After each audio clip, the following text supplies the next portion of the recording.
এই বাটপার শুকনের নগদের ক্যাম্পেইনটা দেখছেন, নতুন ক্যাম্পেইনটা এয়ারপোর্টে দাঁড়ায় দাঁড়ায় এখন যারা রেমিটেন্স পাঠায় বাংলাদেশে তাদের এখন ওয়েলকাম করতেছে তারা।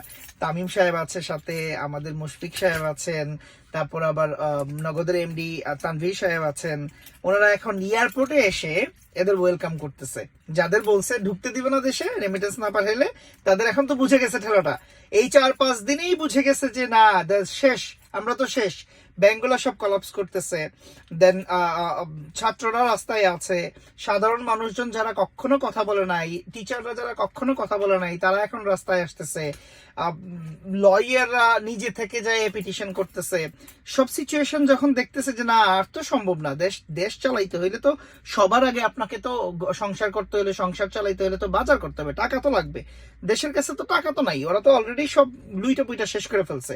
একমাত্র শুধুমাত্র এস আলম গ্রুপ যে পরিমাণ টাকা লুইটা নিয়ে গেছে, এই টাকাটা থাকলেও দেশ চলতে পারতো, নাই তো কিছু এখন আর। সো এই রেমিটেন্সের জন্য এখন ওরা ভিক্ষার ঝুলি নিয়ে এয়ারপোর্টে দাঁড়াইছে।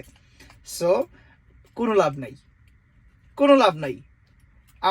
আমাদের রেমিটেন্সের টাকা নিয়ে তুমি তারপরে এইটা দিয়ে এইটার বাজেটে তুমি এই কুত্তার বাচ্চা করে স্যালারি দিবা, যারা যারা ঘোষ খায়, যারা নির্দ্বিধায় মানুষগুলোর উপর গুলি করে, যারা যারা জীবন বাঁচাতে বাঁচাতে যে কনস্ট্রাকশন বিল্ডিং এর 4 তলায় যায় হ্যাং করে আছে, ওই হ্যাং অবস্থায় নিরস্ত্র মানুষের গায়ে এভাবে গুলি করবা।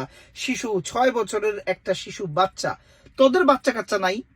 তোদের কি মনে হয় না যে তোর বাচ্চাটা এরকম মরে গেলে তুই কি করতি? এটার জন্য কে রেসপন্সিবল? তোদের কি ইমান বিক্রি করে দিছিস তোরা? ইমান তোদের কি হয়েছে? কিভাবে করে তুই এটা নর্মালি নিতে পারিস যে একটা 4 বছরের বাচ্চা, একটা 6 বছরের বাচ্চা, নিষ্পাপ বাচ্চাগুলা খেলতেছে, তাদের সরকারি টাকা, আমাদের ট্যাক্সের, রেমিটেন্সের টাকা, ট্যাক্সের, নর্মাল অ্যাক্টিভ মানুষজনের ট্যাক্সের টাকার ইনকাম দিয়ে তারা যে এই এমিনেশন কিনতেছিস, সেগুলোতে যে আমাদের উপরে গুলি করতেছিস, এর থেকে আর নিকৃষ্ট মানুষ কেমনে হইতে পারিস তোরা? তারপর আবার রেমিটেন্স চাস। শেষ খেলা। রেমিটেন্স দিব ওই দিক দিয়ে, ঠিক আছে, ওই দিক দিয়ে দিব রেমিটেন্স।